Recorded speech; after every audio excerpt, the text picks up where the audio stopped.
اللہ من الشیطان الرجیم بسم اللہ الرحمن الرحیم الحمد للہ الذی نور قلوب العارفین بنور معرفتہ واثبت فؤاد انبیائہ واولیائہ بقصص الانبیاء والمرسلین واکمل ایمان المسلمین والمؤمنین بولایۃ علی امیر المؤمنین علیہ السلام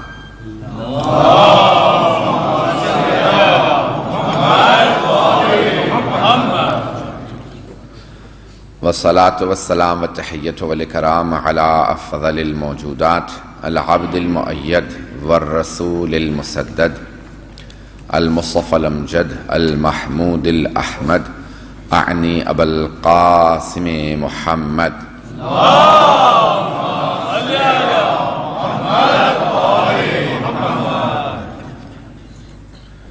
وعلى روحه ونفسه وسحره ووصيه سید الاتقیاء والاسفیاء مولا الموالی امام المتقین علی بن ابی طالب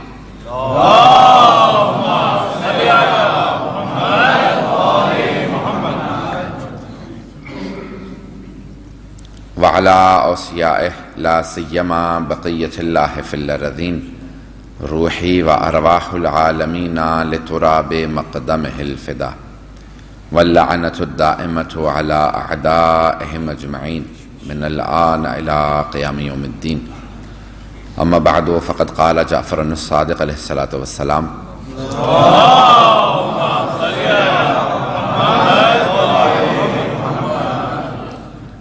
السلام علیکہ یا وارث آدم صفوۃ اللہ السلام علیکہ وارث نوح نبی اللہ صلوات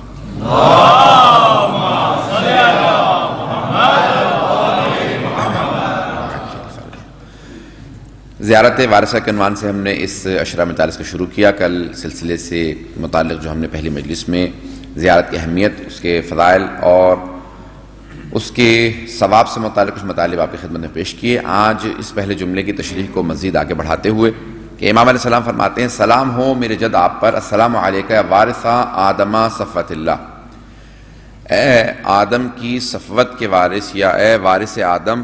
کس چیز میں؟ وہ آدم صفی اللہ ہیں، ان کی اس صفوت کے وارث آپ ہیں، حسین آپ پہ سلام ہو۔ جناب سید الشہداء سے مخاطب ہیں آپ کے پوتے جناب امام جعفر صادق علیہ السلام۔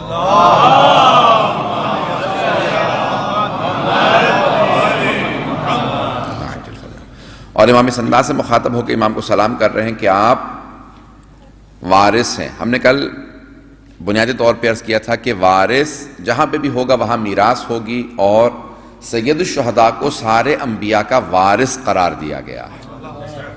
جناب سید الشہداء انبیاء کے وارث ہیں۔ کن کن چیزوں میں وارث ہیں؟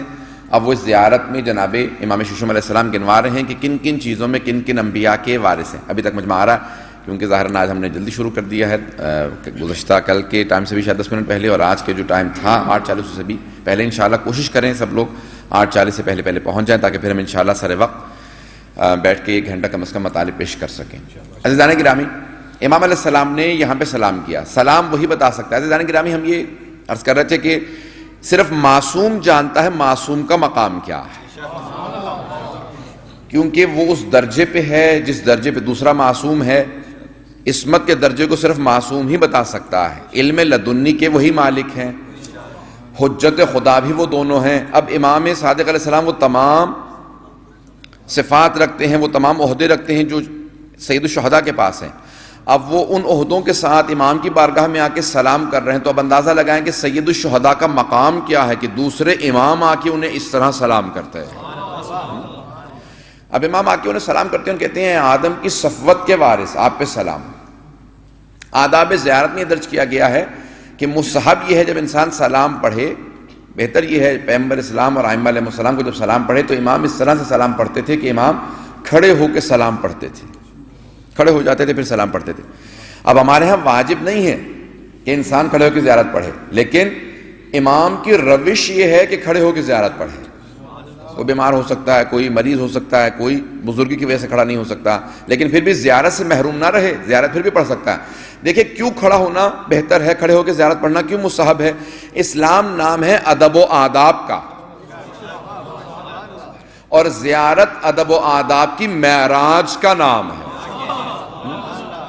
جب انسان امام معصوم کی زیارت بجا لائے تو اس انداز سے امام کی زیارت پڑھے کہ محسوس ہو یہ ادب کرنا جانتا، اور ادب کا تقاضا یہ ہے کہ جب انسان سلام کرے امام معصوم کو تو پھر انسان کھڑا ہو جائے۔ عزیزان گرامی، یہاں پہ روک کے جملے کو پیش کر رہا ہوں کہ جناب حبیب بن مظاہر کون ہیں؟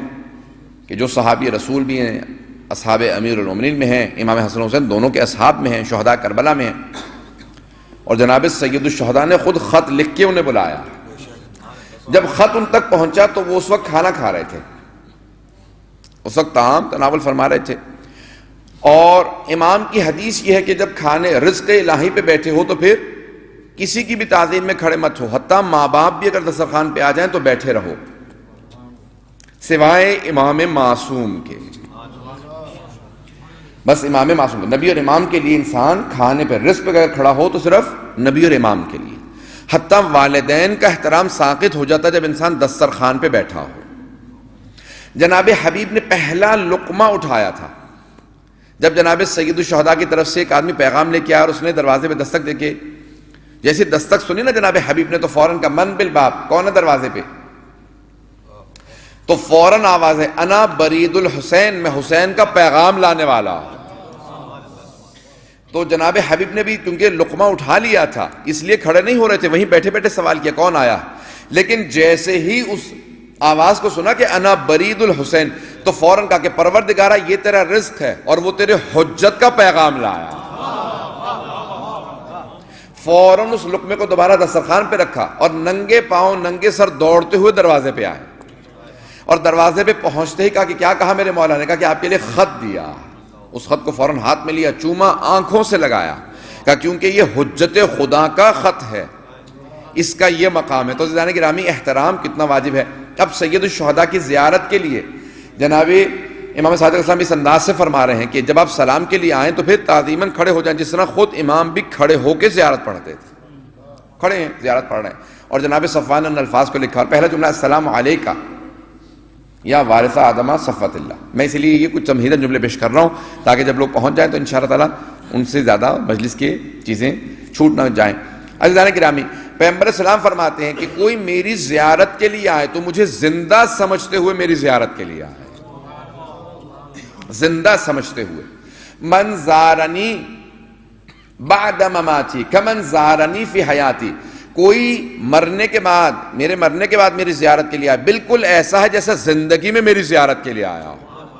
یہ شیعہ سنی تمام علماء نے متفق طور پہ لکھی ہے اس حدیث کو، سب نے قبول کیا، سب نے اتفاق کیا کہ پیغمبر نے فرمایا کہ مرنے کے بعد بھی میری زیارت ایسے جیسے زندگی میں، یعنی میرا مرنا تمہارے مرنے کی طرح سے نہیں ہے، میری موت تمہاری موت کی طرح سے نہیں ہے۔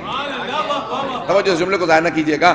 پیغمبر فرماتے ہیں میری موت تمہاری موت کی طرح سے نہیں ہے۔ عزیزان گرامی، دو افراد جنگ میں جاتے ہیں، ایک کلمہ گو ہے اور دوسرا کافر ہے، دونوں مر جاتے ہیں، دونوں میدان جنگ کے اندر لڑتے ہوئے مر جاتے ہیں۔ ایک شہید ہے اور دوسرا مردہ ہے، ایک شہید ہے دوسرا مردہ ہے۔ جو کافر تھا وہ مر گیا، ختم ہو گیا، لیکن اگر کوئی کلمہ گو تھا، مسلمان تھا، اہل بیت کا ماننے والا تھا، وہ مر گیا، وہ شہید ہے۔ اور قرآن کہتا ہے وَلَا تَحْسَبَنَّ الَّذِينَ قُتِلُوا فِي سَبِيلِ اللَّهِ أَمْوَاتٌ، گمان بھی مت کرنا ان لوگوں کو جو راہ خدا میں مارے جاتے ہیں کہ وہ مردہ ہے، بل احیاء عند ربہم یرزقون، بلکہ وہ زندہ ہیں، اپنے رب سے رزق پاتے ہیں۔ دیکھیں، زندگی کی علامت کھانا پینا ہے۔ اللہ کہتا ہے صرف زندہ نہیں ہے، یہ مت گمان کرنا کہ میں مجازن کہہ رہا ہوں زندہ، عند ربہم یرزقون، رزق پاتے ہیں، یعنی ایسے زندہ ہیں جیسے تم کھاتے پیتے زندہ ہو، ولیکن لا تشعرون، بس تم شعور نہیں رکھتے وہ کیسے زندہ، ولیکن لا تشعرون، تم شعور نہیں رکھتے ہو۔ یعنی عزیزان گرامی، یہ قرآن کی آیت ہے، اللہ کہتا ہے تم شعور نہیں رکھتے ہو، وہ زندہ ہیں۔ عزیزان گرامی، جس رسول کی رسالت کی گواہی دینے کے بعد مردہ مردہ نہیں رہتا، وہ زندہ ہے۔ اور پیغمبر نے ایک اور حدیث میں فرمایا ہے کہ اللہ ومن مات علی حب آل محمد ماتا شہیدہ، جو بھی محمد و آل محمد کی محبت میں مرتا ہے وہ مرتا نہیں ہے، وہ شہید ہوتا۔ اگر میں پہنچا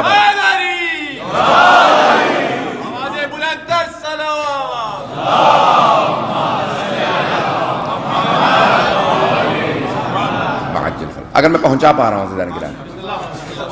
اب یہ جناب ختمی مرتبت فرماتے ہیں کہ اگر کوئی محمد و آل محمد کی محبت میں مر جاتا ہے، من مات علی حب آل محمد ماتا شہیدہ، تو وہ شہید مرتا۔ اب حدیث بہت طولانی ہے، اس میں 10 سے زیادہ جملے ہیں اور میں اس کی تفصیل میں نہیں جا سکتا اس وقت۔ تو پیغمبر فرماتے ہیں کہ وہ مردہ نہیں ہے، زندہ ہے، وہ شہید ہے، اور شہید زندہ ہوتے ہیں۔ عزیزان گرامی، پیغمبر کی رسالت کی گواہی دینے سے مردہ مردہ نہیں رہتا، زندہ رہتا۔ تو آیا حبیب خدا کو کبھی مردہ کہا جا سکتا ہے؟ پتہ نہیں میں بات کو پہنچا پا رہا ہوں یا نہیں۔ تو اب انسان مردہ نہیں ہوتا اگر وہ آل محمد کی ولا رکھتا ہو، جو ان کی محبت میں مرتا ہے وہ مردہ نہیں ہوتا۔ تو آیا محمد و آل محمد کو مردہ کہا جا سکتا ہے؟ نہیں عزیزان گرامی، ان کو کبھی مردہ نہیں کہا جا سکتا۔ اس لیے معصوم فرماتے ہیں، پیغمبر کی جس حدیث کو میں نے شروع کیا تھا اس کو تکمیل تک پہنچاؤں، پیغمبر فرماتے ہیں کہ کبھی بھی ہمیں مردہ سمجھتے ہوئے ہماری زیارت مت کرنا، اور معصوم فرماتے ہیں جو ہمیں مردہ سمجھتے ہوئے ہماری زیارت کرے اس کی زیارت ہی قبول نہیں ہے۔ جب آؤ ہماری زیارت کے لیے ہمیں زندہ سمجھتے ہوئے ہماری زیارت کرو، وہ زندہ ہیں، موجود ہیں۔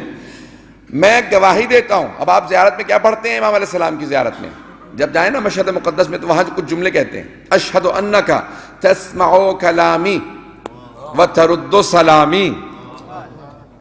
امام سے آپ مخاطب ہو کے کہتے ہیں کہ میں گواہی دیتا ہوں، اشہد انک تسمع کلامی، میں گواہی دیتا ہوں۔ عزیزان گرامی، گواہی وہاں دی جاتی ہے جہاں پہ مشاہدہ ہو، جہاں شہود ہو۔ اگر شہود نہ ہو تو گواہی نہیں دی جا سکتی۔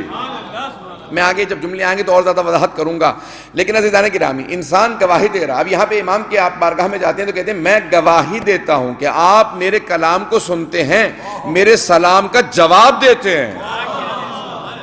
وَتَرُدُّ سلامی، آپ میرے سلام کا جواب دیتے ہیں۔ یہ میرے گناہ ہیں جن کی وجہ سے میں نہ دیکھ پا رہا ہوں نہ سن پا رہا۔ اب یہ جملے کہتے ہیں آپ امام رضا علیہ السلام سے۔ عزیزان گرامی، یہ آپ جملے ادا کر رہے ہیں کہ میں گواہی دیتا ہوں کہ آپ میرے کلام کو سن رہے ہیں، میری باتوں کو سن رہے ہیں۔ معصوم فرماتے ہیں جو امام معصوم کی زیارت کرے یہ سوچتے ہوئے کہ یہ مردہ ہے، اس کی زیارت ہی قبول نہیں ہے۔ اس کی زیارت صرف قبول ہے جو امام کو زندہ سمجھتے ہوئے جائے۔ تو عزیزان گرامی، یہاں پہ ایک اور جملے کو روک کے پیش کروں گا کہ جب 8ویں امام علیہ السلام کی، امام علی بن موسیٰ الرضا علیہ السلام کی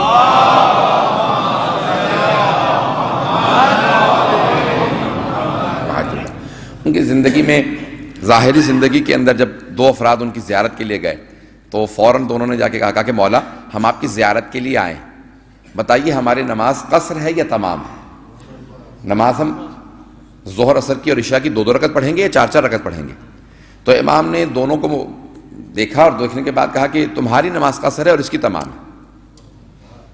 ایک سے کہا قصر ہے، دوسرے سے کہا نماز تمام ہے۔ تو جس سے کہا نا کہ نماز تمام ہے وہ فوراً بھڑک کے بولنے لگا، کہا کہ مولا ہم ایک ہی بستی سے آئے ہیں، ایک ہی ساتھ چلے تھے، جتنی دیر یہ رکے گا یہاں پہ اتنی ہی دیر خراسان میں رکوں گا، لیکن اس کی نماز کو آپ کہہ رہے ہیں قصر ہے اور میری تمام ہے، یہ کیسے ہو سکتا ہے کہ اس کی قصر اور میری تمام ہو؟ امام نے کہا سن، قصر نماز کے لیے ایک شرط یہ ہے کہ سفر مباح ہو۔ توجہ کی جگہ عزیزان گرامی، امام نے فرمایا کہ سفر میں اگر انسان جب جاتا ہے نماز قصر تب ہوتی ہے جب انسان کا سفر مباح ہو، جائز ہو۔ کہ اس کی نماز اس لیے قصر ہے کہ اس کا سفر جائز تھا، اور تیری نماز اس لیے تمام ہے کیونکہ تیرا سفر جائز نہیں تھا۔ کہ کیسے میرا سفر جائز نہیں ہے؟ یہ اور میں دونوں آپ سے ملنے آئے۔ امام نے کہا نہیں، کیوں جھوٹ بولتا ہے؟ یہ مجھ سے ملنے آیا ہے، تو مامون سے ملنے آیا ہے۔ یہ مجھ سے ملنے آیا ہے، تو میرے قاتل سے، میرے دشمن سے ملنے آیا ہے۔ کہ جو ہماری زیارت کے لیے آتا ہے اس کا سفر جائز ہے، جو ہمارے دشمن سے ملنے کے لیے آتا ہے اس کا سفر حرام ہے۔ جو قاتل سے ملنے آیا اس کا سفر جائز کیسے ہو سکتا ہے؟ تیرا سفر جائز نہیں ہے، تیرا سفر گناہ کا سفر ہے۔ کہ میں آپ سے ملنے آیا، امام نے کہا تو ضمناً مجھ سے مل رہا، جب اصلاً مجھ سے ملنے کے لیے آیا تب تیرا سفر جائز ہے۔ اب اس کے باریکیوں میں نہیں جاؤں گا، لیکن 4 مقامات پہ انسان 10 دن نہ بھی رکے تب بھی انسان کو اختیار ہے کہ نماز پوری پڑھے یا تمام ان میں سے ایک سید الشہداء کی بارگاہ، کہ جہاں اللہ نے ایک اپنے لیے 40 پہ انشاءاللہ پیش کروں گا، اگر انشاءاللہ یہ تفصیل سے یاد رہا تو ان مسائل کو 40 کی مجلس شب بل نہیں 40 پہ تو یہاں نہیں، میں تو پہلے عشرے میں ہوں، تو انشاءاللہ آخری مجالس میں انشاءاللہ اگر زندگی رہی تو اس کو تفصیل سے پیش کر دوں گا، انشاءاللہ مجھے یاد دہانی کرا دے گا کوئی آدمی کہ 1-2 دن میں انشاءاللہ اس کو پیش کروں۔ عزیزان گرامی، السلام علیکہ وارثہ آدم صفوت اللہ، اے آدم کی صفوت کے وارث آپ پہ سلام ہو۔ اب یہ میں نے ساری تمہید باندھ کے بعد یہاں تک پہنچائی ہے تاکہ یہ جملہ ضائع نہ ہو کہ اے السلام علیکہ وارثہ آدم، امام یہی کہہ دیتے تو کافی تھا، لیکن نہیں، کافی نہیں تھا، کیونکہ امام بہتر جانتے ہیں۔ آئیے ذرا غور کیجیے گا، اے آدم کے وارث آپ پہ سلام ہو، امام کہتے ہیں نہیں، آدم کے وارث نہیں ہے، اب کون سا لقب پیش کر رہے ہیں؟ آدم صفوت اللہ، کس آدم کے وارث؟ صفوت اللہ، جو اللہ کا صفی ہے، جس کے پاس اللہ کی صفوت ہے، جس کے پاس اللہ کی صفوت ہے، اے آدم کے وارث جو اللہ کا صفی ہے۔ آئیں ذرا میں صفی کے معنی پیش کر دوں، پھر تھوڑی سی اور تشریح کروں گا۔ اے آدم کی صفوت کے وارث، صفوت کیسے کہتے ہیں عزیزان گرامی؟ جب دودھ کے اوپر بالائی آ جاتی ہے، اس بالائی کو صفوت کہا جاتا ہے۔ یہ دودھ کی صفوت ہے، جسے آپ لوگ انگریزی میں کریم بھی کہتے ہیں، کہا جاتا ہے نا کہ معاشرے کی سب سے کریم ہے۔ عزیزان گرامی، امام فرماتے ہیں کہ اللہ نے ساری مخلوقات میں جب زمین پہ اپنا نمائندہ بھیجنا چاہا تو فرشتوں سے کہا کہ انی جاعل فی الارض خلیفہ، میں زمین پہ اپنا نمائندہ بھیج رہا ہوں، اپنا خلیفہ بھیج رہا ہوں، اور کہا وہ آدم ہے۔ سارے ملائکہ نے کہا کہ پروردگارہ ہم میں سے کسی کو بھیج دیتا، تو کہا وَعَلَّمَ آدَمَ الْأَسْمَاءَ كُلَّهُ، اللہ نے جناب آدم کو کچھ اسماء سکھائے، اللہ نے اسماء سکھائے۔ سارے مجمع کی توجہ ہو میرے ساتھ، اللہ نے کچھ اسماء سکھائے جناب آدم کو، اور پھر کہا کہ اب بتاؤ میں نے آدم کو کیا سکھایا ہے؟ قالوا لا علم لنا الا ما علمتنا، پروردگار ہمارے پاس وہ علم ہے جو تو نے ہمیں سکھایا، وہ علم نہیں ہے جو تو نے ہمیں نہیں سکھایا۔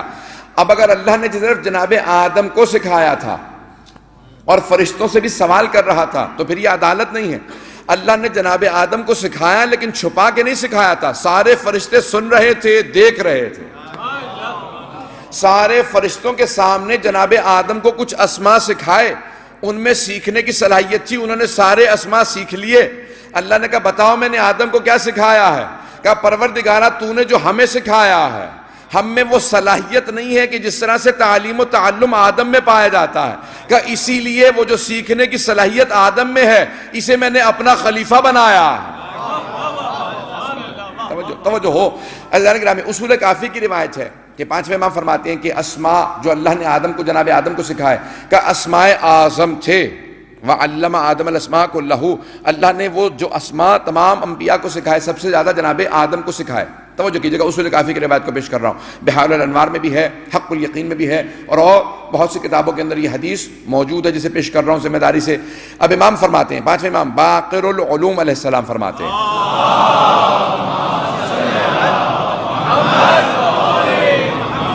وعجل فرجہ، امام فرماتے ہیں کہ اللہ نے اسماء سکھائے، اسماء اعظم، سب سے اللہ کے جو بڑے اسم ہیں اسماء اعظم، کہ کل اسماء اعظم 73 ہیں، کل اسماء اعظم 73 ہیں، 73 ہیں۔ امام فرماتے ہیں ہر نبی اور وصی کے پاس کم از کم ایک اسم اعظم ضرور ہوتا ہے جس کی وجہ سے وہ معجزات دکھاتے ہیں۔ کہ آصف ابن برقیہ کے پاس صرف ایک اسم اعظم تھا، کون ہے جناب آصف ابن برقیہ؟ جناب سلیمان کے وصی، جو تخت بلقیس کو پلک جھپکنے کی مدت سے پہلے لے کے آئے تھے، کہا صرف ایک اسم اعظم تھا۔ ذہن میں ہے نا واقعہ جناب سلیمان نے جب ہدہد سے پوچھا تھا کہ بھئی کہاں تھے تم؟ کہا میں قریب کی ایک بستی میں گیا تھا، وہاں خاتون کی بلقیس کی حکومت ہے، کہا کہ فوراً میں چاہتا ہوں کہ اس کے کوئی تخت کو لے آئے، تو قال افریت من الجن، جنوں میں سے افریت نے کہا کہ میں جا کے تخت اٹھا کے لے آؤں گا، قبل ان تقوم من مقامک، اس سے پہلے کہ آپ اپنی جگہ سے اٹھیں۔ تو سب کے ذہنوں میں واقعہ ہے، مجھے صرف اشارہ کرنا تھا۔ تو جناب سلیمان نے کہا کہ نہیں یہ تو بہت دیر ہے، یہ بہت دیر ہے، اس سے پہلے کہ میں اٹھ کے جاؤں تو تخت لے کے آئے، اس سے پہلے کوئی میرے سامنے اس تخت کو لے کے آئے گا؟ تو قال من عنده علم من الکتاب، اس نے کہا جس کے پاس کتاب کا کچھ علم تھا۔ قبل ان یرتد طرف عینک، اس سے پہلے کہ آپ اپنی پلک کو جھپکیں میں وہ تخت لے آؤں گا، وہ تخت میں لے آؤں گا اس سے پہلے کہ آپ اپنی پلک جھپکیں۔ تو جناب سلیمان نے کہا کہ ہاں تخت لے آ۔ اب یہاں پہ پانچویں امام سے پوچھا گیا کہ مولا کیا جناب سلیمان نبی تھے، اس تخت کو پلک جھپکنے کی مدت سے پہلے خود نہیں لا سکتے تھے؟ کہا بے شک لا سکتے تھے۔ کہا پھر اپنے وصی سے کیوں کہا، جناب آصف سے کیوں کہا؟ کہا وہ چاہتے تھے کہ ان کے وصی کا مقام ان کی امت پہ واضح ہو جائے، ان کی امت پہ روشن ہو جائے ان کا وصی کون ہے، اس لیے انہوں نے اپنے وصی سے کہا کہ پلک جھپکنے کی مدت سے پہلے وہ تخت لا کے دکھا۔ اب یہاں پہ روک کے ایک جملے کو کہہ رہا ہوں کہ امام فرماتے ہیں کہ ان کے پاس کتاب کا کچھ علم تھا، من تبعیدیہ ہے، من عندہ علم من الکتاب، یہ ساری تمہید باندھ رہا ہوں جس جملے کے لیے، اس جملے کو ضائع نہ ہونے دیجیے گا عزیزان گرامی۔ تو امام فرماتے ہیں من تبعیدیہ ہے، کتاب کا کچھ علم تھا، کہ 73 اسماء اعظم ہیں،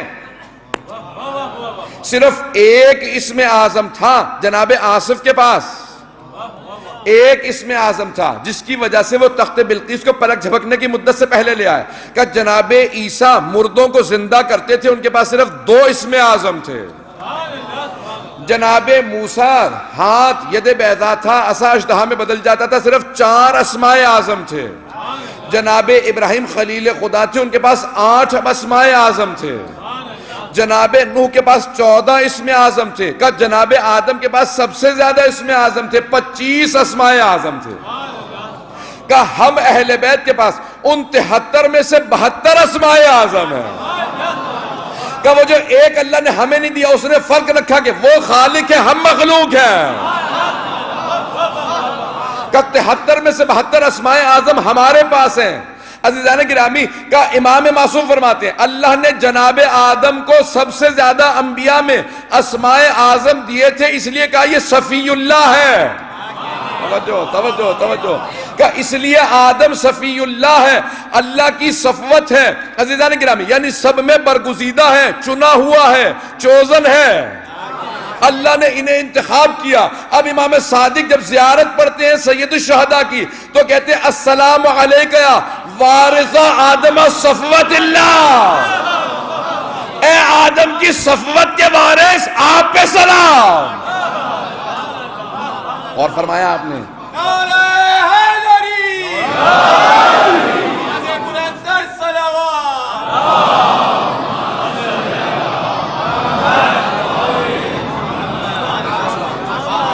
آپ نے غور فرمایا عزیزان گرامی کہ جناب آدم صفوت کے وارث ہیں، اللہ کے صفی ہیں۔ اب جناب سید الشہداء جناب آدم کی اس صفت میں جسے صفی کہا جاتا ہے، صفوت کہا جاتا ہے، اس صفوت کے وارث کا نام حسین ہے، اس صفوت کے وارث کا نام حسین ہے۔ عزیزان گرامی، اب تو کوئی ہے نہ حسین ایسا کہ جسے آدم بھی سلام کر کے کہے فخر آدم آپ پہ سلام۔ اب سوچئے حسین ابن علی کون ہے کہ جو جناب آدم کی صفوت کے وارث ہیں، اور ہم نے ہمیشہ کہا کہ وارث میراث سے افضل ہوتا ہے۔ عزیزان گرامی، اب سوچئے کہ کوئی ایسا اہل ہو کہ جو اس صفوت کا وارث بنے، اور کیسے وارث بنے؟ کیونکہ سید الشہداء نے وہ قربانیاں پیش کی ہیں میدان کربلا میں جو کسی اور نبی اور وصی نے پیش نہیں کی ہیں، جس کی وجہ سے جناب سید الشہداء جناب آدم کی صفوت کے وارث بنے۔ اب یہاں پہ میں صرف علم سے متعلق میں نے شروع کیا ہے، اس حدیث کو مکمل کر دوں اور پھر میں بات کو آگے بڑھانا چاہتا ہوں۔ توجہ تو ہے اب تک میرے ساتھ مجمع کی؟ عزیزان گرامی، اس حدیث میں امام فرماتے ہیں کہ جناب آدم کے پاس علم دوسرے انبیاء سے زیادہ تھا، اور رسول خدا اور ان کی آل کے پاس 73 میں سے 72 اسماء اعظم، 73 میں سے 72۔ عزیزان گرامی، اب سنیں ذرا اس روایت کو پیش کرنا چاہتا ہوں۔ جناب امیر علیہ السلام سے سوال کیا گیا، کہا کہ یا علی، اللہ نے اتنی قرآن میں آپ کی شان میں آیات نازل کی ہیں۔ امام المشککین فخر الدین رازی نے لکھا کہ 360 آیات قرآن میں صرف علی کی شان میں نازل ہوئی، 6000 سے زیادہ قرآن میں آیات ہیں، اور وہ کہتے ہیں 360 آیات صرف علی بن ابی طالب کے لیے۔ حافظ رجب برسی نے لکھا ہے کہ نہیں، 500 سے زیادہ آیات علی کی شان میں ہے، اور انہوں نے پوری کتاب لکھی ہے کہ یہ 500 آیات علی کی شان میں ہے۔ توجہ سمجھ میں کہ میرے ساتھ؟ ہمارے بعض علماء نے 1000 سے زیادہ آیات لکھی ہیں کہ 6000 میں سے 1000 آیات جناب امیر علیہ السلام کی شان میں۔ اب تو گھبرا کے سن رہے ہیں آپ حضرات، تو حافظ رجب برسی نے کتاب لکھی ہے جس کا نام ہے 500 آیا فی شان علی بن ابی طالب. 500 آیات ہیں جو علی بن ابی طالب کی شان میں. اب جس امام کی شان میں اتنی آیات نازل ہوئی، ان سے کسی آدمی نے کھڑے ہو کے سوال کیا کہ یا علی بتائیے اتنی آیات آپ کی شان میں نازل ہوئی ہیں، ان تمام آیات میں آپ کو اپنی شان میں نازل ہونے والی سب سے زیادہ آیت کون سی پسند ہے؟ سوال واضح ہو گیا. اتنی آیات ہے نا، 500 سے زیادہ آیات تو کم از کم لکھی ہیں، علماء نے لکھ دی ہیں کہ یہ 500 آیات جناب امیر علیہ السلام کی شان میں ہیں. ان میں آپ کو اپنی شان میں نازل ہونے والی آیت سب سے زیادہ کون سی آیت پسند ہے؟ نہ میرے مولا نے کہا کہ ذرا کل تک کی مہلت دے دے، ذرا ایک مرتبہ آیات دہرا لوں، ذرا میں خود سے فضائل دیکھ لوں اپنے، پتہ نہیں توجہ ہے یا نہیں، میں اپنے فضائل کو خود سے دہرا لوں، ذرا ایک مرتبہ پھر آیات کو دیکھ لوں. نہیں، نہ میرے مولا نے کہا ذرا ایک مرتبہ سوچنے دے. جس روانی سے سوال آیا تھا میرے مولا نے اسی روانی سے فوراً فی الفور کہا کہ مجھے اپنی شان میں آیات جو نازل ہوئی ہیں ان میں سب سے زیادہ یہ آیت پسند ہے. سورہ رات کی آخری آیت ہے، وَمِنَ النَّاسِ مَن يَشْرِكُ. کون سی آیت ہے؟ کہا کہ اور بہت سے وَيَقُولُ الَّذِينَ كَفَرُوا لَسْتَ مُرْسَلًا. عزیزان گرامی 43ویں آیت ہے سورہ رات کی، 13واں سورہ ہے، 43ویں آیت ہے. وَيَقُولُ الَّذِينَ كَفَرُوا لَسْتَ مُرْسَلًا قُلْ كَفَىٰ بِاللَّهِ شَهِيدًا بَيْنِي وَبَيْنَكُمْ وَمَنْ عِندَهُ عِلْمُ الْكِتَابِ. اے میرے حبیب، وہ جو کافر ہیں کہتے ہیں آپ رسول نہیں ہیں، ان سب سے کہہ دیجئے میری رسالت کے بس 2 گواہ کافی ہے. میری رسالت کے بس 2 گواہ کافی ہیں، ایک اللہ، دوسرا وہ جس کے پاس پوری کتاب کا علم ہے. جب میرے مولا سے پوچھا کہ مولا سب سے زیادہ کون سی آیت پسند؟ آپ نے کہا یہ آیت. اس نے فوراً دوسرا سوال کیا، یا علی یہی آیت سب سے زیادہ پسند کیوں ہے؟ کہا کیونکہ اس آیت میں اللہ نے جہاں رسول خدا کی رسالت کا گواہ خود اپنا نام لکھا، اپنے نام کے فوراً بعد میرا نام لکھا. اللہ نے اپنے نام کے ساتھ میرا نام رکھ کے بتایا علی کون ہے.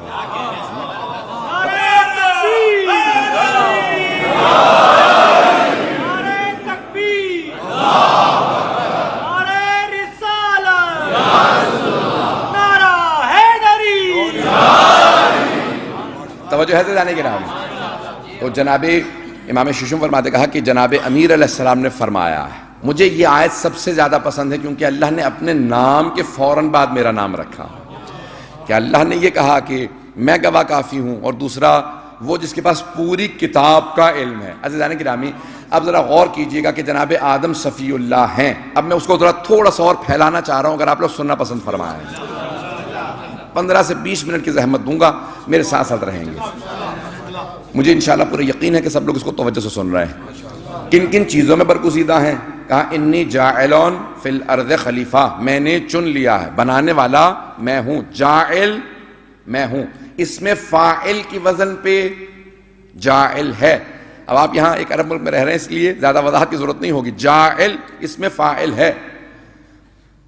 اللہ نے یہ نہیں کہا اجعلو، میں زمین پہ نمائندہ بھیج رہا ہوں. کہا انی جاعلون فی الارض خلیفہ. انی اجعلو فی الارض خلیفہ نہیں کہا میں بھیج رہا ہوں، زمین پہ بھیجنے والا میں ہوں. کہا نہیں، جاعلون میں جاعل ہوں، بنانے والا میں ہوں. فی الارض خلیفہ، زمین پہ خلیفہ بنانا میرا کام ہے. اگر پہنچ گئے ہو، انی جاعلون بنانے والا میں ہوں، یہ میرا کام ہے، اور کوئی نہیں بنا سکتا.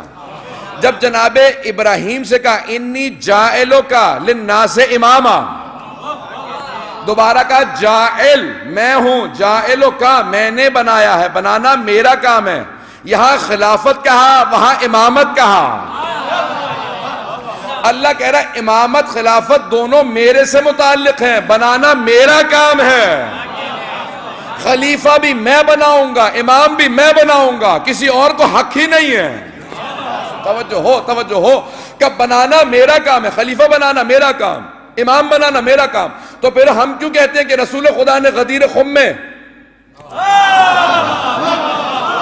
غور سے سنیں گے اس بات کو، تو ہم کیوں کہتے ہیں کہ اللہ کے رسول نے، حبیب خدا نے غدیر خم کے اندر کہا کہ من کنت مولا فہذا علی مولا، میں علی کو مولا بنا رہا ہوں. نہیں، ہم یہ نہیں کہتے کہ پیغمبر نے یہ کہا کہ میں علی کو مولا بنا رہا ہوں.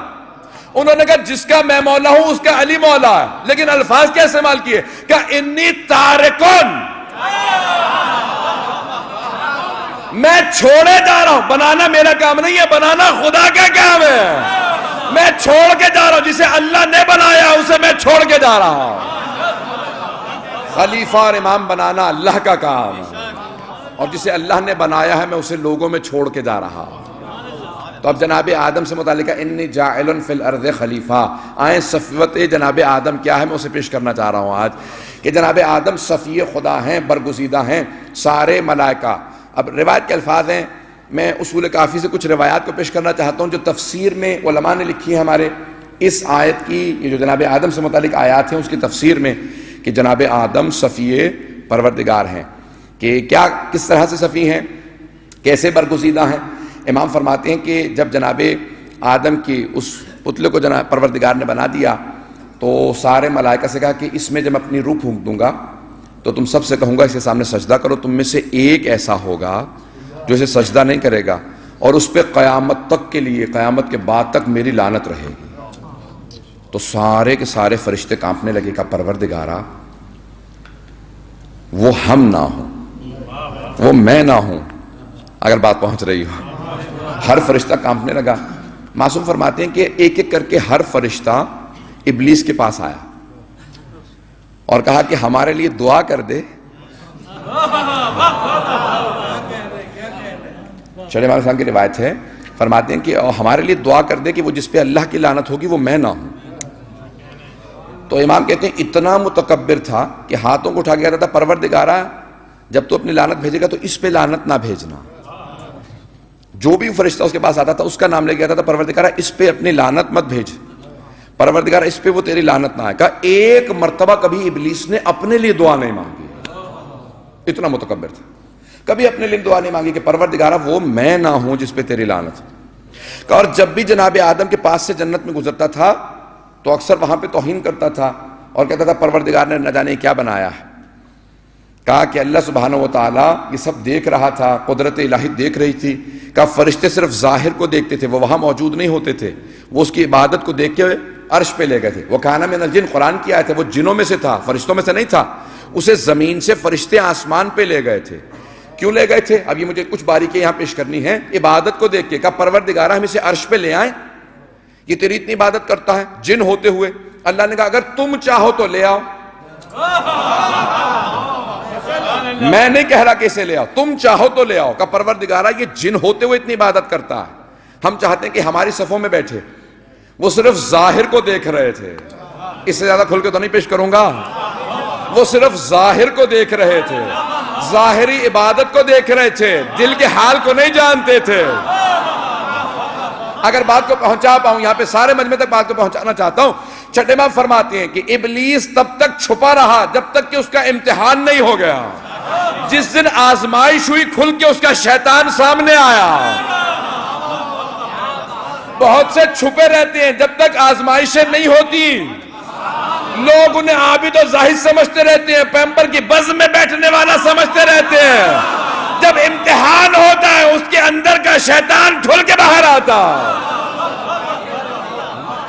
وہ جو اندر چھپا ہوا شیطان ہوتا ہے وہ اندر ہی رہ جاتا ہے جب تک کہ مہلت نہیں ملتی، آزمائش نہیں ہوتی۔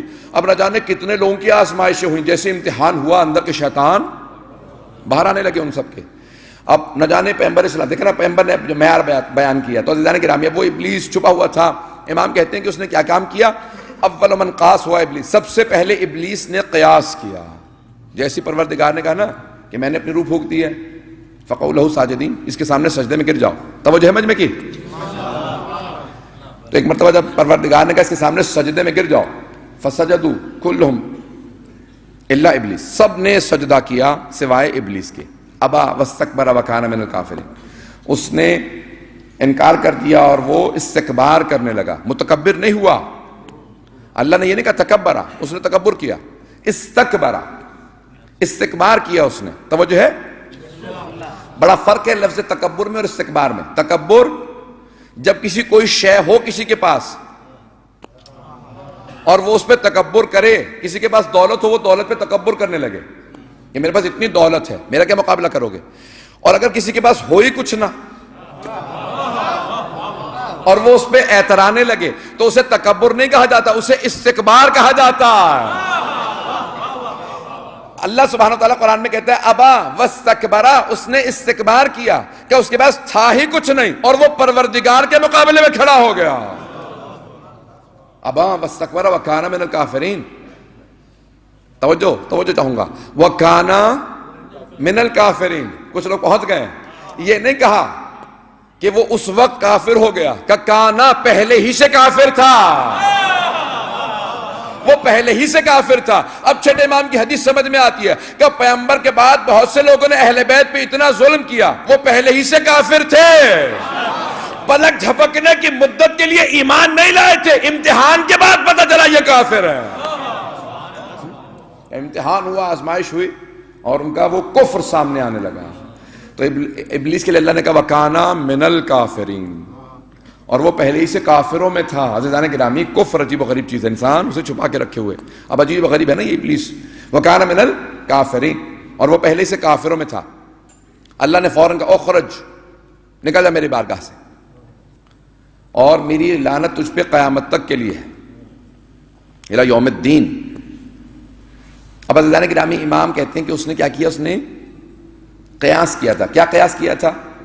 پروردگار نے سوال کیا تو نے سجدہ کیوں نہیں کیا اسے، جیسے میں نے اپنے دونوں ہاتھوں سے بنایا تھا۔ اب یہاں پر مجھے اس کی تفصیل میں نہیں جانا، یہ میرے موضوع سے متعلق نہیں، جس جملے کو میں نے پیش کرنا اس کے بعد پھر میں زیارت کے جملوں کو ہم پیش کروں گا کہ یہاں جناب آدم کیوں صفی۔ جب یہاں پہ امام فرماتے ہیں کہ اس نے کیا قیاس کیا، اس نے یہ کیا قیاس کیا، اس نے کہا کہ پروردگار خلقتنی من نار وخلقتہ من طین، تو نے مجھے آگ سے بنایا اور اسے مٹی سے بنایا، آگ مٹی سے افضل ہے۔ اس نے یہ قیاس کیا، اس نے صرف اور صرف آگ کی ظاہری چمک کو دیکھا اور جناب آدم کی مٹی کو دیکھا، کہا خاک کو دیکھنے کے بعد فوراً تقابل کرنے کے بعد یہ کہہ دیا کہ میں آگ سے بنا ہوں، میں اس سے افضل ہوں۔ امام کہتے ہیں اصول کافی میں 7 امام نے چیزیں لکھی ہیں، اب وقت نہیں کہ تفصیل میں جا سکوں۔ امام فرماتے ہیں اگر تھوڑی سی اور توجہ کر لیتا اسے ثابت ہو جاتا کہ آگ نہیں، مٹی آگ سے افضل ہے۔ آگ مٹی سے افضل نہیں ہے بلکہ مٹی آگ سے افضل ہے، کہ اگر غور کر لیتا۔ امام فرماتے ہیں کہ اگر آگ کے اندر کسی شے کو ڈال دیا جائے تو وہ جل جاتی ہے، مٹی میں اگر رکھا جائے تو مٹی امانت رکھتی ہے، امین ہے، کبھی خراب نہیں کرتی۔ کہ آگ کے اندر اگر بیج ڈال دیے جائیں تو وہ جل جاتے ہیں، مٹی میں ڈالے جائیں تو ایک ایک بیج سے 700 گنا واپس آتا۔ کہ آگ کو جب جلایا جاتا ہے تو وہ اوپر کی طرف بھڑک کے آتی ہے، جب مٹی کو پھینکا جاتا ہے تو وہ زمین کی طرف جاتی ہے۔ عزیزان گرامی ذرا غور کیجئے گا، تو جب مٹی کو پھینکا جاتا ہے وہ زمین کی طرف جاتی ہے۔ اب جناب امام صادق علیہ السلام کہتے ہیں کہ یہ ظاہر کو اگر وہ دیکھ رہا تھا، صرف بھڑکنے کو دیکھ رہا تھا، وہ اپنے آپ کو بہتر سمجھتا تھا کہ اللہ نے آدم کے اندر وہ انوار رکھے تھے جن کی وجہ سے ساری کائنات خلق کی گئی تھی، کہ وہ انوار ہم پنجتن کے انوار تھے، ہم 14 کے انوار تھے، کہ وہ جناب آدم کے ساتھ وابستہ تھے، کہ جن کی وجہ سے آدم کو صفوت حاصل تھی۔ جناب آدم کی صفوت کے اندر اگر کسی کو وارث دیکھنا ہے تو حسین کو دیکھ لو۔ عزیزان گرامی، یہاں پہ رک کے جملے کو پیش کروں گا۔ تو اب امام معصوم نے کہا کہ آدم کی صفوت کے وارث حسین ہے۔ کیوں؟ آدم کی ساری زحمتوں کو بچانے والے کا نام حسین ہے، کہ وہ ساری زحمتیں بچائیں۔ عزیزان گرامی، آپ نے ہمیشہ دیکھا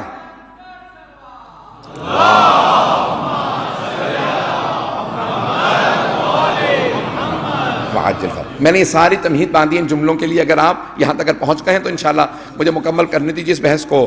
عزیزان گرامی، امام فرماتے ہیں کہ کون ہیں جناب آدم کہ جن کو اتنا مقام حاصل تھا، صفی بنایا گیا تھا، اور اس صفوت کے وارث کا نام حسین ہے، جو ساری زحمتوں کو بچائے اسے حسین کہتے ہیں۔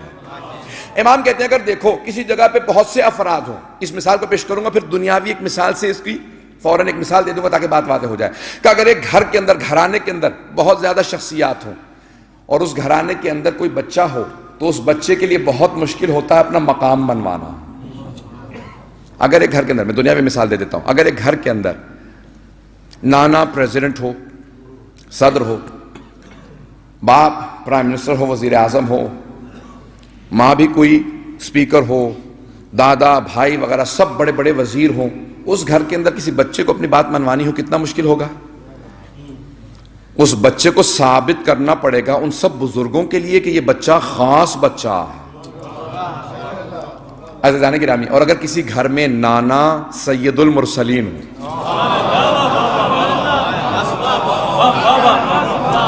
باپ سید الاولیاء ہو، ماں سیدۃ النساء العالمین ہو، بھائی سیدہ شباب اہل الجنہ کا مصداق ہو، نانی ملیکۃ العرب ہو، دادا سید بطحا ہو، دادی ولادت کے لیے کعبے گئی ہو، کوئی چچا جعفر تیار ہو، کوئی حمزہ سید الشہداء ہو، اس گھرانے میں کوئی حسین ہو، پتہ نہیں میں پہنچا پایا ہوں یا نہیں، اگر اس گھرانے میں کوئی حسین ہو، اب سوچئے کتنا مشکل ہے اپنا مقام منوانا۔ لیکن اب جناب سید الشہداء مخاطب ہوں گے ان ساری کی ساری ہستیوں سے اور کہیں گے اے جناب آدم آپ کی صفوت کو میں بچاؤں گا، اے نوح آپ کی نبوت کو میں بچاؤں گا، اے ابراہیم آپ کی خلت کو میں بچاؤں گا، اے موسیٰ آپ کی ہیبت کو میں بچاؤں گا، عیسیٰ آپ کے روح اللہ ہونے کو میں بچاؤں گا، اے میرے نانا آپ کی رسالت کو میں بچاؤں گا، اے میرے بابا علی مرتضیٰ آپ کی ولایت کو میں بچاؤں گا، اے میری نانی خدیجہ آپ کی ساری زحمتوں کو میں بچاؤں گا، اے میرے دادا ابو طالب آپ کے احسانوں کو میں بچاؤں گا، اے میری ماں زہرا آپ کی سیادت کو میں بچاؤں گا، اے میرے بھیا حسن آپ کی سیادت کو سرداری کو میں بچاؤں گا۔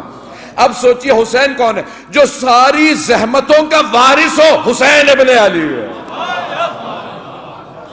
اسی لیے زیارت وارثہ میں چھٹے امام نے ایک ایک نبی کا نام لے کے، اماموں کا نام لے کے، سب کا نام لے کے کہا سب کی میراث حسین کے پاس ہے۔ اگر میں پہنچا پا رہا ہوں یہاں تک میں نے بات کو پہنچایا، آئیے ذرا مجھے یہ چند اشعار پیش کرنے ہیں کہ آپ ہمیشہ سنتے رہتے ہیں ممبروں سے، اور ممبر کے علاوہ ہمیشہ پڑھے جاتے ہیں شیعہ مجالس کے اندر، اور میں کہتا ہوں کہ یہ خواجہ نے شعر کہے نہیں ہیں، یہ خواجہ سے کہلوائے گئے، یہ خواجہ نے کہے نہیں ہیں، یہ ربائی الہامی ربائی ہے۔ آئیں ذرا پیش کروں شاہ اس حسین، بادشاہ اس حسین۔ اب یہاں پہ ذرا غور کیجئے گا، شاہ کہتے ہیں فارسی میں، اردو میں آپ لوگ بادشاہ کہتے ہیں، اسے فارسی میں شاہ کہا جاتا ہے، بادشاہ۔ بادشاہ اسے کہا جاتا ہے کہ جس کی حکومت، شاہ وہ والا بادشاہ جس کی حکومت محدود ہو، اور فارسی میں بادشاہ اس بادشاہ کو کہا جاتا ہے جس کی حکومت لامحدود ہو۔ خواجہ نے جب یہ ربائی کہی تو کہا کہ شاہ حسین، حسین بادشاہ ہے، کہا نہیں، بادشاہ کی حکومت محدود ہوتی ہے، بادشاہ حسین۔ دیکھیں پہلے ہی مصرعے کے اندر جب شعر کا آدھا حصہ کچھ کہہ رہا ہے اور آدھا حصہ اس سے رتبے کے مقام کو، عظمت کو سمجھا رہا ہے، پھر کہا دین اس حسین، حسین دین ہے، کہا نہیں، دی پناس حسین، حسین دین نہیں ہے بلکہ دین بھی جس سے پناہ لے وہ حسین ہے۔ اللہ اکبر۔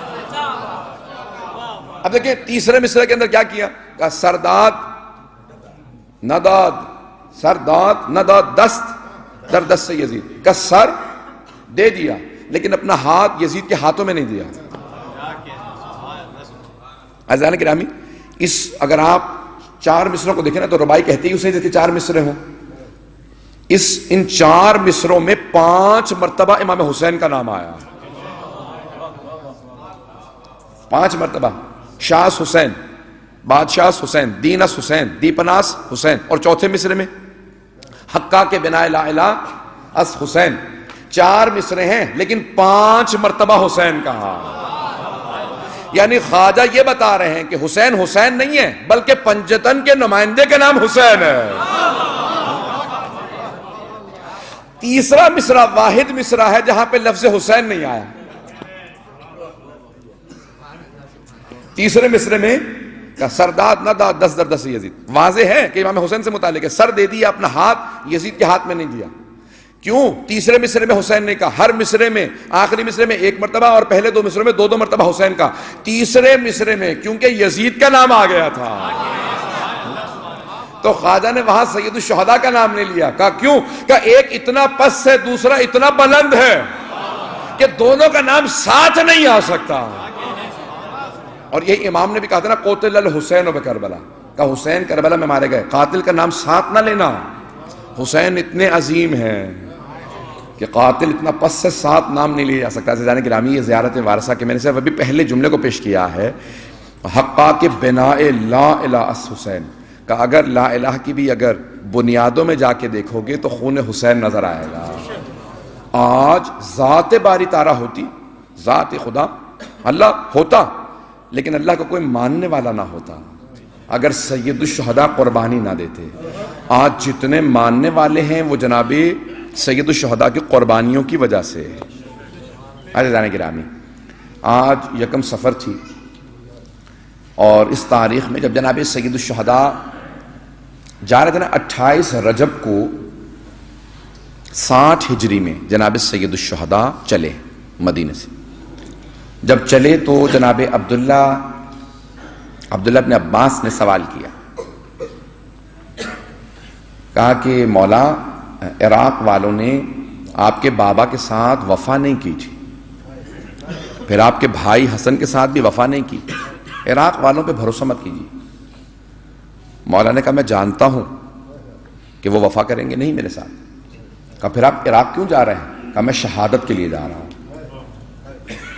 اچھا آپ جانتے ہیں آپ شہید ہوں گے؟ مولا نے کہا مجھ سے پوچھ، مجھے بتا مت. کہا مولا پھر مجھے یہ سمجھ میں نہیں آ رہا کہ آپ بہنوں کو ساتھ کیوں لے جا رہے ہیں؟ جناب عبداللہ ابن عباس کہنے لگے مولا مجھے یہ سمجھ میں نہیں آ رہا بہنوں کو ساتھ کیوں لے جا رہے ہیں؟ مولا نے کہا کہ میری قربانیوں کی وجہ سے اسلام بچے گا اور میری بہنوں کی وجہ سے میری زحمتیں، میری قربانیاں بچیں گی. میری بہنوں کا جانا بہت ضروری. مشیت الہی یہ ہے کہ میری بہنیں میرے ساتھ جائیں. ارادہ نہیں، مشیت کہا. ارادہ اور مشیت میں بھی فرق ہے. اب وقت نہیں کہ تفصیل میں جا سکوں. ارادہ خواہش کا نام ہے، چاہت کا نام ہے. مشیت فیصلے کا نام ہے.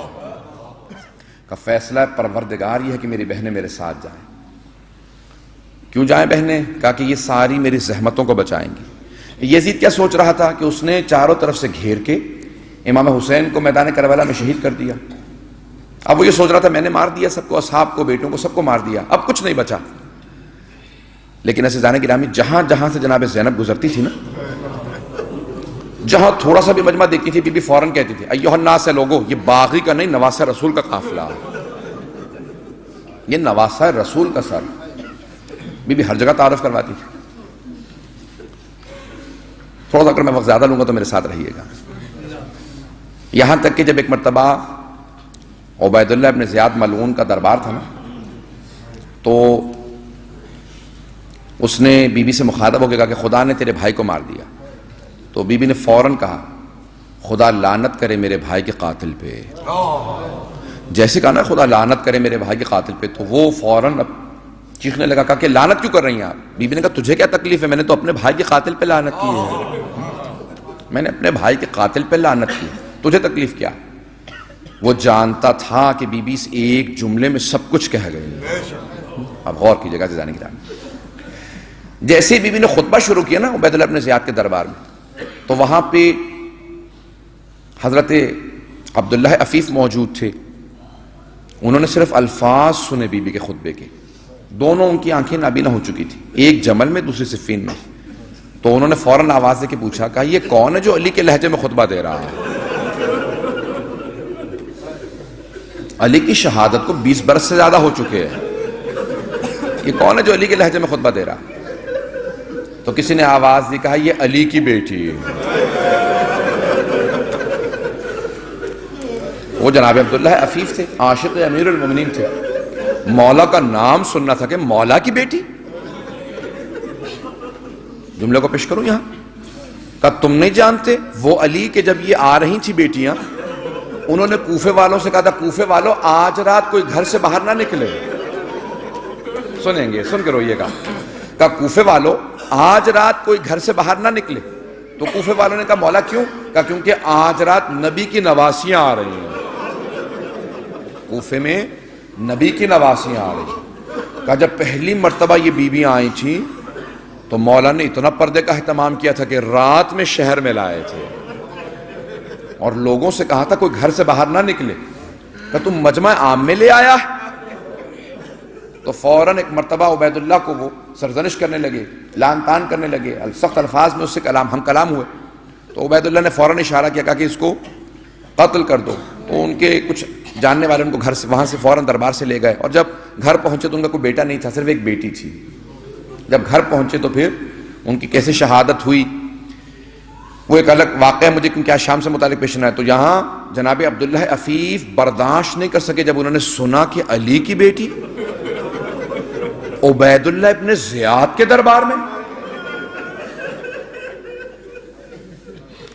ایک بہت بڑے ذاکر, ایک بہت بڑے وائز نجف اشرف میں مجلس پڑھ رہے تھے, تقریباً 100 برس پہلے کی بات ہے یہ. حضرت آیت اللہ مرزا سید حسن شیرازی کے گھر میں مجلس ہو رہی تھی. ایک واعظ مجلس پڑھ رہا تھا. مجلس پڑھتے پڑھتے اس نے جملہ کہا کہ علی کی بیٹی شرابی کے دربار میں آ گئی.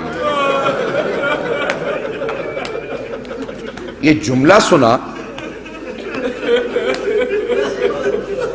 مرزا حسن شیرازی نے, انہوں نے کہا واعظ رک جا, ذرا اس جملے کا حق ادا ہو لینے دے.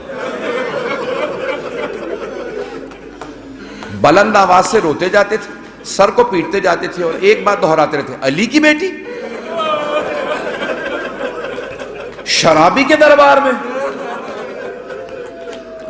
بار بار یہ جملہ دہراتے تھے. آقا بلند آواز سے روتے تھے, روتے روتے آقا بے ہوش ہو کے گر گئے. جب ہوش میں آئے تو کہا آقا کیا بات ہے, برداشت نہیں کر پائے. کہا میں صرف یہ سوچ رہا تھا امام سجاد نے کیا کیا ہوگا, امام سجاد نے کیسے برداشت کیا ہوگا. آج میں پیش کرنا چاہ رہا ہوں تفصیل سے مصائب. کل میں نے مختصر کر دیا تھا, آج سنیں گے ذرا مصائب, تفصیل سے سنیے گا. سب سے درخواست کرتا ہوں ذرا مصائب کو ادراک کرنے کی کوشش کیجیے گا. آپ نے سنا ہے نا, امام سجاد سے جب پوچھا گیا کہ مولا سب سے زیادہ مصائب کہاں سخت تھا, تو امام نے بہت چیخ کے ایک مرتبہ بلند آواز سے کہا الشام الشام الشام. مولا کیوں؟ کہا نامحرموں کا مجمع تھا, ہاتھوں میں پتھر تھے,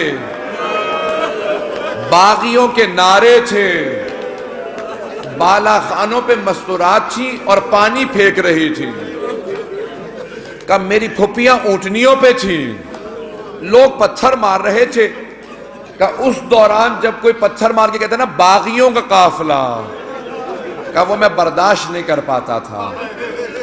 کہ مولا اور کیا چیز ہے جو آپ کو شام کی رلاتی ہے؟ کہ مجھے قیدیوں کے ساتھ زمین پہ غلاموں کی طرح بٹھا دیا تھا.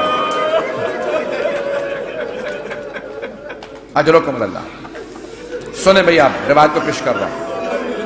سوگ نامہ آل محمد سے ریاض القدس سے 1 صفر. آج بیویاں شام پہنچی ہیں. میں ایک ہاتھ جوڑ کے سوال کروں آپ سے, کب چلی تھی بی بی؟ 28 رجب کو 60 ہجری میں, اور 1 صفر کو 61 ہجری میں بی بی پہنچی ہیں شام میں. کب سے سفر میں ہے؟ 28 رجب سے.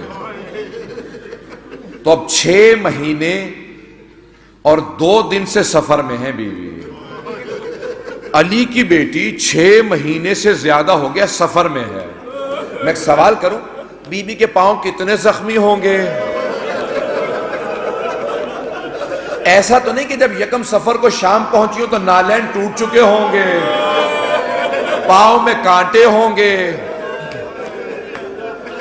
آئیں بھئی مجھے معاف کیجئے گا, میں وہ جملے نہیں کہنا چاہتا جو آپ برداشت نہ کر سکیں. بس بھئی ایک یہاں پہ جملے کو پیش کروں گا. جب کسی نے پوچھا نا جناب فضہ سے کہ یہ بیویاں جو گزر رہی ہیں کون ہے؟ کہا یہ نبی کی نواسیاں. کہا کیا وجہ ہے کہ جہاں پہ پاؤں رکھتی ہیں زمین سرخ ہو جاتی ہے؟ کہ ان کے نالین ٹوٹ گئے ہیں, پاؤں زخمی ہیں, پاؤں سے خون بہ رہا ہے. اجرکم اللہ. ایک مرتبہ جناب زینب نے سوال کیا, بیٹا سجاد کیا بات ہے, یہ ہمیں روکا کیوں گیا ہے؟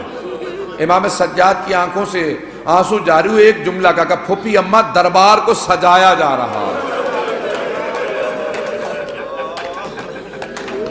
میں سوال کروں آپ سے، سجایا جا رہا ہے یعنی پھول سجائے جا رہے ہوں گے، آیا کوئی پتھر تو نہیں مارنے والا ہوگا؟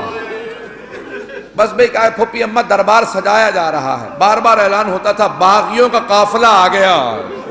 شامیوں کو بڑی بغض کینہ تھا جناب امیر علیہ السلام سے، ہر ہاتھ میں پتھر تھا۔ کہا کہ اے شام والو، یہ علی کی اولاد آئی ہے۔ اب آئیں ذرا میں پیش کرتا ہوں روایت کے الفاظ ہیں، جہاں پہ بازار ختم ہوتا اور جہاں پہ دربار کی حدود شروع ہوتی ہیں صرف 40 قدم کا فاصلہ۔ خدا کی قسم، میں نے خود جب میں شام گیا تھا نا پہلی مرتبہ، تو بازار جب میں پہنچا تو عجیب و غریب کیفیت تھی، آنکھوں میں آنسو تھے، لیکن جہاں بازار ختم ہوا نا میں نے خود چل کے دیکھا کہ واقعاً جو روایت میں الفاظ ہیں وہ 40 قدم ہیں، 40 قدم تھے، 40 قدم ہیں۔ آپ چل کے دیکھیے گا روایت کے الفاظ ہیں کتنی اذانیں گزر گئے ہیں۔ بی بی وہ 40 قدم پورے نہیں کر پائیں۔ 40 قدم کیوں؟ کہ ازدحام اتنا زیادہ تھا، وہ اونٹنیاں پار نہیں ہو رہی تھی۔ کہ جیسے کہا کہ اب اونٹنیوں سے اتار دیا جائے، اونٹنیوں کو بٹھایا گیا۔ کہا کہ ان بیویوں سے کہو کہ اتر کے اب دربار میں داخل ہو۔ سنیں گے روایت کے الفاظ سوگنامہ محمد میں ہے، جیسی بی بی دربار میں داخل ہوئی نا تو جناب زینب کی نگاہ پڑی کسی خاتون پہ، نام ہے ہند۔ ہند بچپنے میں بہت بیمار تھی، ایک یہودی کی بیٹی تھی۔ اس یہودی سے کہا کہ مدینے میں کوئی علی ہے، اس بچی کو لا علاج قرار دے دیا تھا۔ کہا جا کے علی سے علاج کرا لو۔ ایک مرتبہ وہ یہودی آیا، کہا میں بڑی امید لے کے آیا ہوں، میری بیٹی بہت بیمار ہے۔ مولا نے کسی غلام کو آواز دی، کہا ذرا پانی لے کے آ۔ وہ پانی لایا، کہا ذرا میرے بیٹے حسین سے کہہ کہ اس پانی کو ہاتھ لگا دے۔ امام حسین نے پانی کو ہاتھ لگا دیا۔ مولا نے اس یہودی سے کہا جا اپنی بیٹی کے سر پہ پانی ڈال دینا۔ کہا کیوں؟ کہا یہ پانی اسے شفا دے دے گا، میرے بیٹے حسین نے ہاتھ لگا دیا۔ وہ یہودی گھر گیا، بیٹی کے سر پہ پانی ڈالا، بچی کو شفا مل گئی۔ کہا بابا یہ کیسا پانی تھا؟ کہا حسین نے ہاتھ لگایا تھا۔ کہا بابا میں اس حسین کو دیکھنا چاہتی ہوں۔ وہ یہودی امام حسین کو ملانے کے لیے لے کے آیا۔ مولا حسین نے کہا خبردار، جاؤ اس کو میری بہنوں کے پاس لے جاؤ، ہمارے اس گھر میں پردے کا بڑا اہتمام ہے۔ اگر میں جملے پہنچا پایا ہوں تو ہند آئی جناب زینب کے پاس، کہا کہ بی بی مجھے حسین کی وجہ سے شفا ملی ہے۔ تو بی بی نے کہا کہ ہند پہلا کام سیکھنا چاہتی ہے تو پردہ سیکھ لے۔ اس نے فوراً برقع لیا، برقع سیکھ لیا۔ اب مجھے اس تفصیل میں نہیں جانا کہ یزید سے کیسے شادی ہوئی، کیسے معاویہ زبردستی بیاہ کے لے گیا یزید سے، بس بھئی ہند دربار میں تھی، ہمیشہ اپنے مولا کی نظر دلایا کرتی تھی، اپنے مولا کی سلامتی کی نظر دلاتی تھی، نظر دلا کے کہتی تھی پروردگارا میرے مولا حسین کی خیر رہے۔ اجرکم اللہ پیش کروں۔ اب جیسی دربار میں بیویاں پہنچی نا تو دور سے سوگنامہ محمد میں دور سے جناب زینب کی نگاہ پڑی ہند پہ۔ ہند کیوں آئی تھی؟ ہند کو لوگوں نے کہا کہ تیرے شوہر کو یزید کو باغیوں پہ فتح نصیب ہوئی ہے، تو باغیوں کا تماشا دیکھنے نہیں آئے گی؟ کہا کہ ضرور آؤں گی۔ اس نے برقع لیا، نقاب بہت باریک تھا، چہرہ نظر آ رہا تھا، تخت پہ کھڑی تھی، زمین پہ نہیں کھڑی تھی، تخت پہ کھڑی تھی، کھڑی دیکھ رہی تھی کہ باغیوں کا قافلہ آ رہا ہے۔ اتنے میں جناب زینب کی جیسے نگاہ پڑی نا تو جناب زینب نے پلٹ کے جناب ام کلثوم سے کہا، سب سے آگے جناب زینب تھی، ساتھ ہی جناب ام کلثوم تھی، جناب زینب سے آگے امام سجاد تھے۔ امام سجاد کے ساتھ دو بچے تھے، ایک کا نام باقر تھا، دوسری کا نام سکینہ تھا۔ اگر دیکھ سکے میری طرف سے سنیں گے جملے۔ تو ایک مرتبہ جناب زینب نے پلٹ کے جناب ام کلثوم سے کہا ام کلثوم پہچانا سامنے کون ہے؟ جناب ام کلثوم نے کہا بی بی جب سے عباس کی شہادت ہوئی ہے میری دور کی بینائی کمزور ہو گئی ہے۔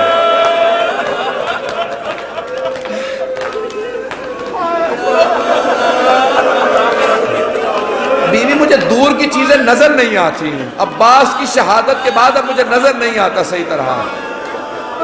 تو جناب زینب نے کہا ام کلثوم ذرا غور سے دیکھو، وہ جو سامنے خاتون کھڑی ہے نا وہ ہند ہے جسے ہم نے پردہ سکھایا تھا.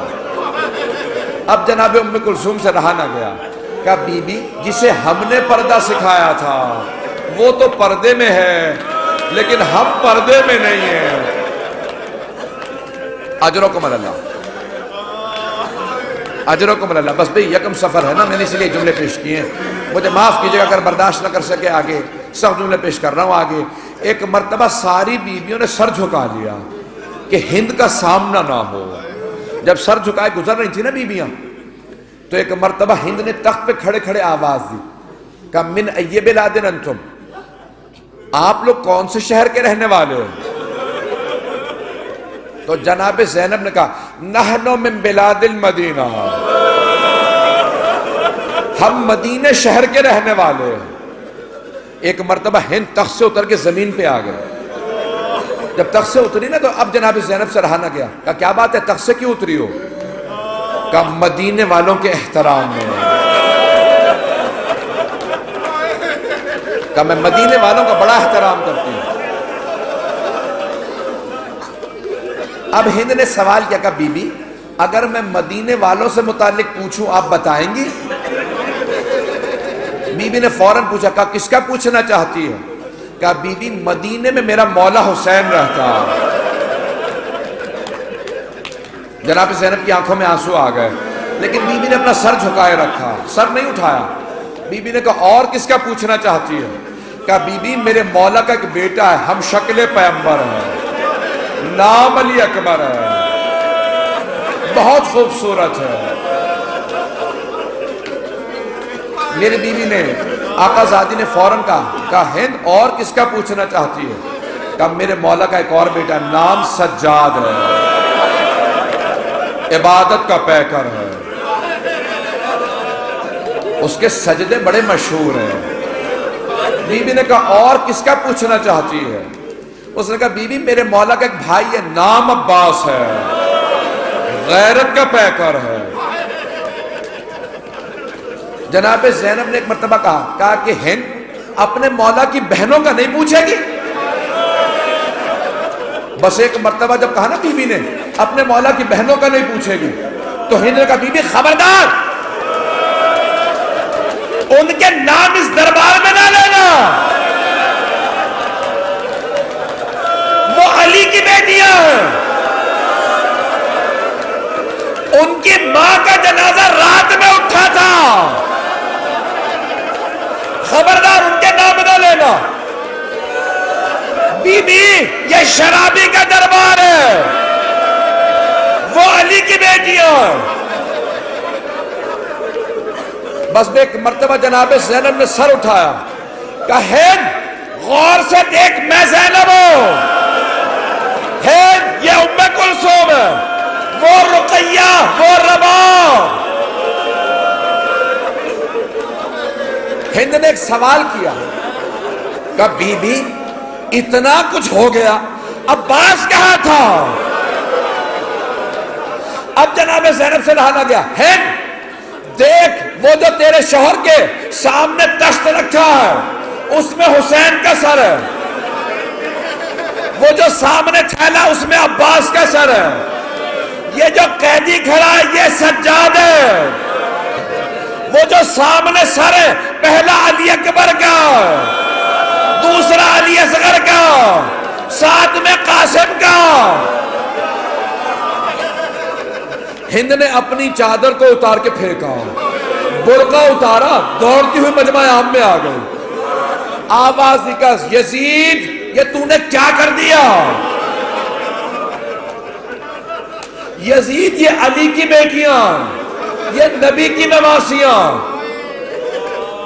ایک مرتبہ یزید اٹھا، اپنی عبا اتاری، ہند کے سر پہ رکھی. کہا ہند تو دیکھتی نہیں نامحرموں کا مجمع ہے، بغیر برقعے کے کیسے آ گئی؟ ہند نے اپنی عبا کو، یزید کی عبا کو اتار کے زمین پہ پھینکا. کہ یزید جنہوں نے ہمیں پردہ سکھایا،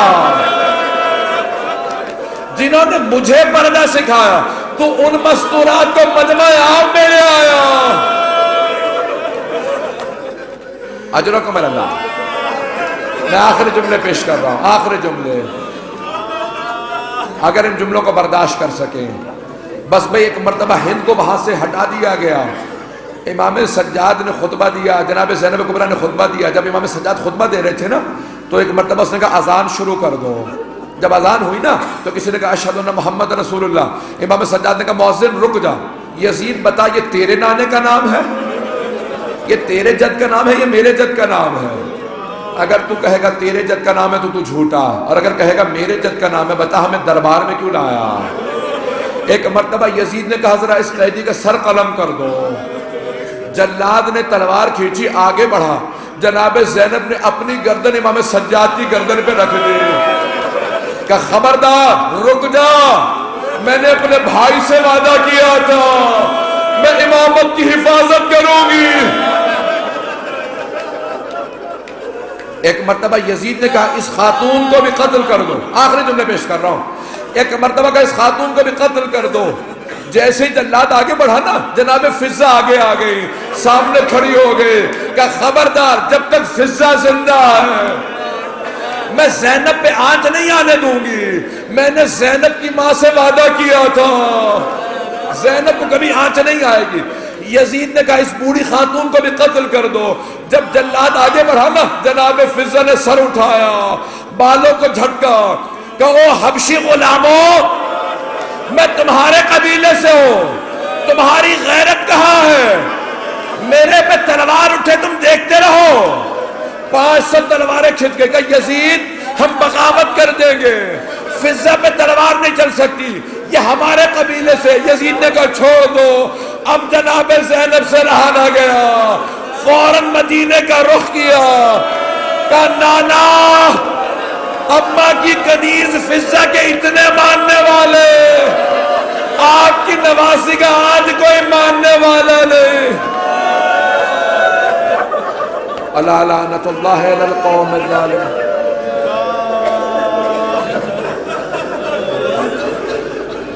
وَسَيَعْلَمُ الَّذِينَ ظَلَمُوا أَيَّ مُنقَلِبٍ يَنقَلِبُونَ.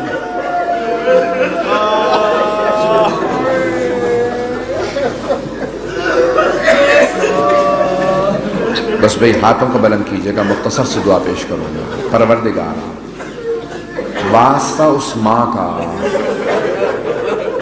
میں جناب زینب کی منات مسائل پیش نہیں کیے ہیں، میں نے صرف شام میں ورودی پیش کی ہے.